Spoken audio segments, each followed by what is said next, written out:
На сегодняшний день в Нарынской области идет строительство 2 бассейнов суточного регулирования. Это БСР Тугольцай в Джумгальском районе и БСР Шамши в Кочкорском районе. На их строительство вместе с каналом Куланак Исламский банк развития выделил более 3 миллиардов сомов.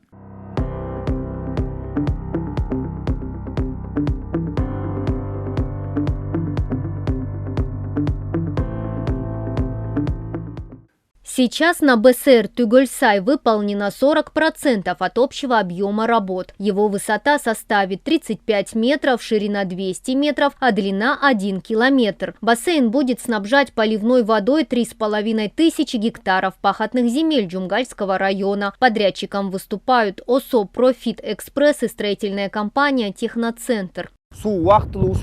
Вода временно протекает здесь. Когда мы поднимаем перемычку, в том месте, где залит бетон, начинает идти вода. Рабочий водоспуск тоже проходит здесь. Пока мы не достроим БСР, вода так и будет временно протекать в этом месте. Потом мы перекроем временный путь и начнем возводить плотину.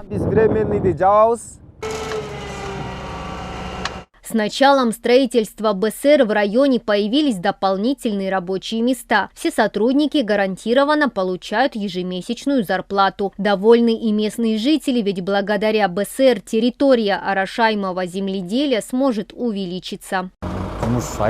Очень хорошо, что в нашем селе появилась работа, условия труда хорошие. Этот БСР поможет нашему сельскому хозяйству развиваться. По словам представителей ОСО «Профит Экспресс», перебоев в финансировании строительства БСР нет. Благодаря этому рабочий процесс идет по графику. Если не будет никаких непредвиденных обстоятельств, БСР будет сдан в эксплуатацию к установленному сроку. Поливной водой будут обеспечены 6 сел.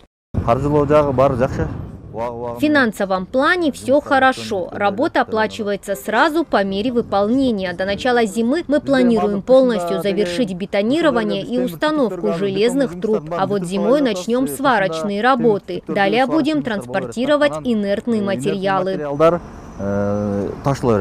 Отметим, что в национальную водную стратегию включены 9 ирригационных объектов Нарынской области. 2 из них в настоящее время обеспечивают потребности фермеров в поливной воде. Мадина Низамова, Айдин Толёбеков, Татыбүбү Кенже Акунова, Эльтер, Нарынская область.